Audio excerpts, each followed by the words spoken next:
Welcome to the Pro On Call online training series. Today's topic are the Ericsson LG phones.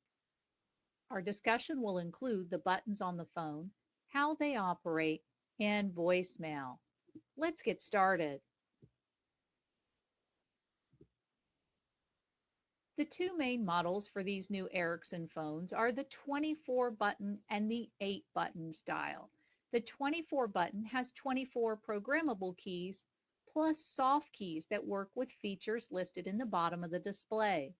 The 8 button phone have programmable keys and fixed. So those three types of keys again are fixed keys that have a preset function and I can't change those. Flexible keys, which you see highlighted in the red areas here, that means although I do program some of those things up front, they can be changed. And then soft keys, which are available on the 24 button model and correspond to features at the bottom of the display. On the flexible keys on either style of phone, these are the typical things you would see programmed. Loop or line keys, those are where your incoming and outgoing calls are going to appear. You might also have park keys. These are system hold buttons, so if I put a call on hold, it's visible at every phone. You might also have features such as a conference key or record button available. Other items we can program on those include DSS or direct station select. That means a one-touch button that will call one of your colleagues internally. You may also have an outside telephone number programmed on that button for one-touch dialing of an outside number. On the fixed keys on both style of phones, if you look at the keypad area and then on these 8 buttons to the right, you will see a speed key, a transfer or program key, D&D and forward, callback, mute, and a hold save, as well as the speaker and volume keys. Anytime you see a feature that has a slash next to it, such as the transfer program or the hold save, that means the key has two functions and it depends on whether you're on the phone or not on the phone, which function you're using. For example, if I'm on the phone with a caller and I press the transfer program key, I'm going to be using the transfer feature. If I'm not on the phone, I'm going to be using the program feature. Now on the speaker control, the actual speaker where the caller's voice comes out is underneath of the handset. Your voice goes in a little hole that's here in the bottom right front corner of the phone. So please don't put a post-it note over the end of the phone or that will block the speaker function. Let's talk a little bit about call management and other features and functions on the phone. When a call comes in, you can just lift the handset or you can press the speaker key to answer the call. To make a call, you can lift the handset or press the speaker if you want to hear dial tone, or you can just begin to dial the internal extension or 9 and the outside number on your phone. For the volume control, you're going to use the volume bar and raise or lower the speaking volume or the ringing volume while your phone is ringing. You would also use this as a plus or minus to scroll through any list that appears on the display. When you have someone actively on the phone, you're going to use the hold button to place that call on hold. The flashing loop or line key will display where that call is holding, and you can press on that key to retrieve the call. You can also use the mute feature located next to the hold save if you want to mute your end of the conversation. You can hear the caller fine, but the caller can't hear you until you press that mute key again and go back to a two-way call. If you would like to transfer someone, you can use the transfer program key. While you're connected to the caller, press the transfer key. You can dial the extension where the call goes. You can also dial 9 and an outside number if you wish, or you can press a pre-programmed key if one of your flexible keys is programmed for an internal or external number. You would then be able to announce the call to the recipient and then hang up the handset to complete the transfer. So again, the steps are transfer key, number or button where the call goes, stay on the phone to announce the call, and hang up to complete the transfer. If we want to send a call directly to voicemail, we're going to use the call back button, which is immediately below the transfer key. So while we're connected to a caller, we're going to press the transfer key, then we're going to press the callback key, then we're going to dial the mailbox number, and then we're going to hang up the handset to complete the transfer. Using the park feature is a little different than transfer. When I use transfer, that's going to ring and then roll to voicemail if they don't answer it. But if I want the call to hold a little longer and give the recipient a moment before they pick up the call, I'm going to use the park feature. To use the park keys while you are actively on a call, you're going to press any of the individual park keys that are programmed on your phone. That button will light red with that parked call, and it will be visible at every phone in the building. You would then call the recipient and let them know they have a call on Park 1 or Park 2. The recipient can then press the flashing key and retrieve the call. If they are not able to retrieve the call will ring back to you after a set time, typically about 2 minutes, has expired. You also have conference available to you. Conference is when you need to remain in the conversation and not transfer it or park it and give it to someone else. Conference would be used to connect multiple parties together. While I'm connected to the first party, I would press my conference key. I would call the second party, so that could be an internal extension or outside number. Once they answer, I can press the conference key again. I continue calling the parties and pressing the conference key one time until I have gotten to the last party that needs to be added to the call. We don't normally recommend above 4 outside callers on any conference call because then you'll start getting line noise or loss of audio. Once you have gotten the last person on the phone and pressed the conference key, you will need to press the conference key a second time in order to join all parties together. So the sequence is dial the party, conference button, dial the party, conference button, and you keep going until you have the last person ready, and then hit the conference a second time. If recording has been enabled on your system, you can press the record key to begin recording both sides of the conversation you're having. In the state of Ohio, it is legal to record a conversation. You would need to seek counsel for any other use of the recording other than referral for that conversation for yourself. There is no warning tone played, and both parties are being recorded. When you hang up, the recording will be sent to your voicemail like a voicemail message. The Do Not Disturb feature is located here on the D&D/forward key. To enable Do Not Disturb, I'm going to press the D&D key when the phone is idle. I'm now in Do Not Disturb mode, and all of my calls are forwarding to voicemail. If I want to disable that and begin receiving my calls again, I just press the D&D key again. And now I am back to full answering call mode. We can also use this D&D forward button if we want to forward calls. To use the forward option, you would first need to press the speaker key and then the D&D forward key. You're going to press 1 for all calls, and you're going to input the extension or speed bin where the number is located. If you're canceling forward, when you press the speaker and the D&D key, just press pound to cancel. We can program flexible buttons, and we can program outside telephone numbers into speed bins. So let's talk about both of those features. To program something on a blank key, you would press the transfer program button while the phone is idle. Now you're in programming mode. You would then press the flexible key where you want that feature or extension to be programmed. Then you would dial the appropriate code on the key. If it's an extension number, you just go ahead and dial the extension number. If it's a number you've programmed in a speed bin, that would include all outside numbers. You would then hit the speed key followed by the bin number.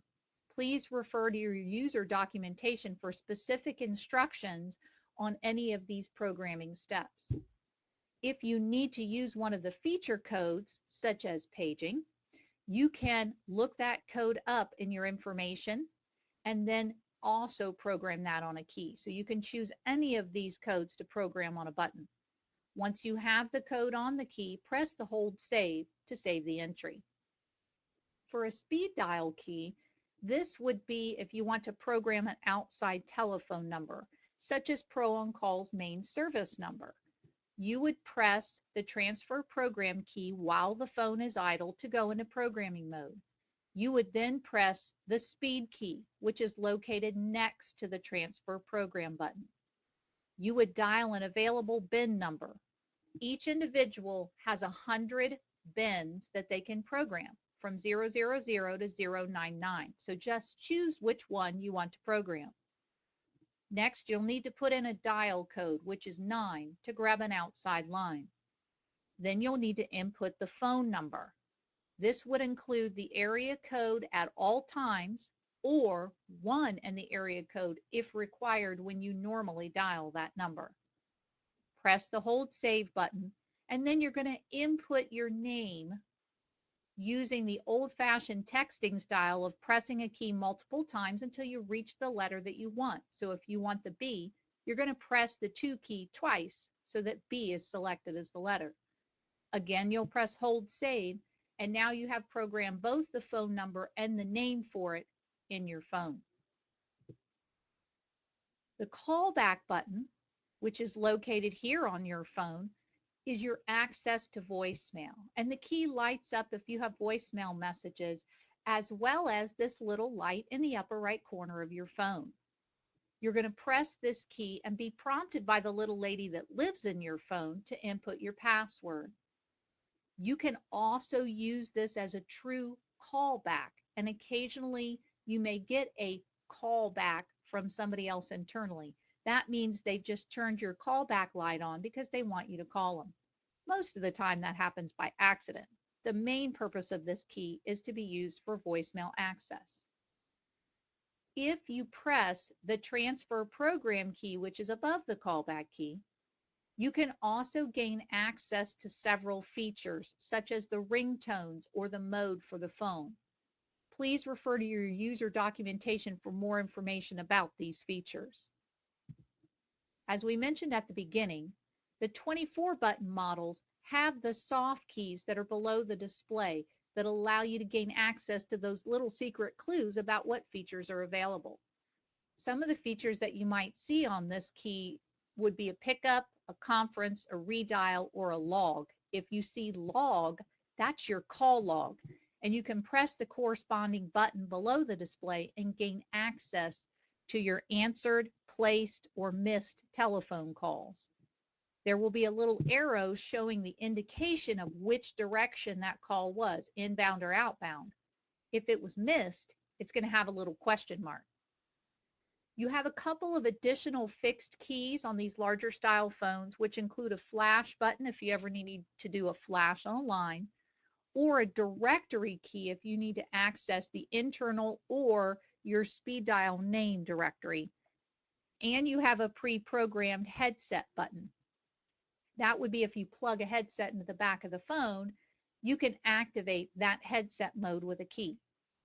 These features are available on the 8-button phones, but we need to use other codes or steps. The 24-button have those keys by default.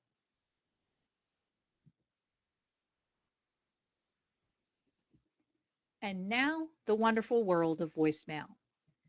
The very first thing we need to do to fully set up your mailbox is we need to have you record your name in the company directory. To do that, you're going to dial *563 on the keypad. On the display, you'll see a prompt to press 1 to record or 2 to delete. To do the initial setup, you'll press 1 to record. Then you will hear prompts telling you to hit a button to record and hit a button again to stop recording. This is just your name recording for the company directory. So you will not need to put your full greeting here. This is just so that if someone searches you in a company directory, they're going to hear your name and know they're going to the right extension. If you do not have this recording set up, you will not be in the company directory. Once you've completed the company directory name entry, let's log into voicemail. So we'll press our callback key. You're going to hear the little lady in your phone ask for the password. Make sure to check with your system administrator or your Pro On Call documentation for your voicemail password. Once you've accessed your voicemail, there are 2 items you'll need to do to complete the voicemail setup. The first is to record your greeting, and the second is to change your password. So to record your greeting from the main menu in voicemail, and again, let me repeat, we'll press the callback key and enter the password so that we can get into the voicemail box. When the main menu begins to play, select 8. That's for greetings and password. Then you're going to pick 1 for greetings. Next, she'll want to know if you want to listen to it or record it. The first time you gain access, you want to record. The final item she's going to ask you to select before you begin to record is which greeting. You have 4 possible, but I highly recommend making greeting number 1 your standard message that people hear most of the time when they're going in voicemail. She'll tell you to record at the tone and then press the hold save to save the recording. Once you have the greeting recorded to your satisfaction, from the main voicemail menu, again select 8 and then go to 2 for password. You can now enter your new 4 or more digit security code that you'll use each time you press the callback key to gain access to your voicemail. Once you have these 2 items done and you've done your company directory name recording, your mailbox is completely set up. At any time, you can access your voicemail by pressing your callback key and entering the password at the prompt. If you're outside of the office, dial the main access number, and when the automated greeting begins to play, ignore what's being said and press pound. The system will prompt you to put in your mailbox and password as 1 single digit entry. So that means if my mailbox number is 123 and my password is 4567, then the entry I would do is 1234567 without any pauses. Once you access the main voicemail menu, and that would be directly from your desk phone or outside the office, these are the options that you'll have, including 1 for new messages, 2 for saved, and 3 for urgent. These options that you see on the screen are available in any of these 3 categories. But rather than make this teeny tiny on the display, we only listed the options once. That includes 1 to replay the current message, 2 to save the message and go on to the next, 3 to delete the message. Gone is gone. So if you delete it out of your voicemail box, you're not going to get it back from the voicemail system. Now, if you have voicemail to email activated, the email copy will be separate and will have to be deleted separately. You can forward a copy of your voicemail to another mailbox. You'll retain the original, but you'll have the opportunity when you forward the message to include your own recording in front of it. So I could give the recipient more information about the call before they hear the original caller's message. 5 would allow you to call the sender. This is a great feature if you're having trouble hearing the number of the person that left the message. You can simply hit 5 to call sender, and the system will attempt to retrieve the caller ID of an outside number or will return the call for the internal extension. You can press 6 to skip the message you're listening to and leave it as new. So it'll leave on the lights for indication of new message, and the next time you go in, will still be in the new messages mailbox. You can also hit 9 to go back at any time, if you wish, to the main menu. Now, one special note about saved or urgent messages. Saved messages are in there for a period of time and then they will be deleted. So you want to make sure that you save a copy of that message outside of the voicemail system if you need it long term. For example, taking the audio file that comes with your email and putting it in a folder on your computer to save it long term. If you have urgent messages, those are not accessible from the one for new messages. You actually do have to choose 3 from the voicemail menu for urgent messages. The system will prompt or tell you that you have urgent messages when you access your mailbox. If you wish to send a message to someone else internally, you can use option 4. If you wish to create a distribution list, you can choose 5 for personal options and then 1 for distribution list. This would mean if you want to send a message to your team at work through voicemail, you don't have to call each mailbox or send a message individually. You can create a distribution list and send it to the entire list at once. And as we mentioned previously, you can choose 8 for greetings and password, and then you can edit the greeting or edit the password. At any time from the main voicemail menu, you can hit pound to exit, or you can just hang up. Thank you for joining us today for our Ericsson LG training. Please visit us at prooncall.com or call 800-362-6300 for support. Have a great day.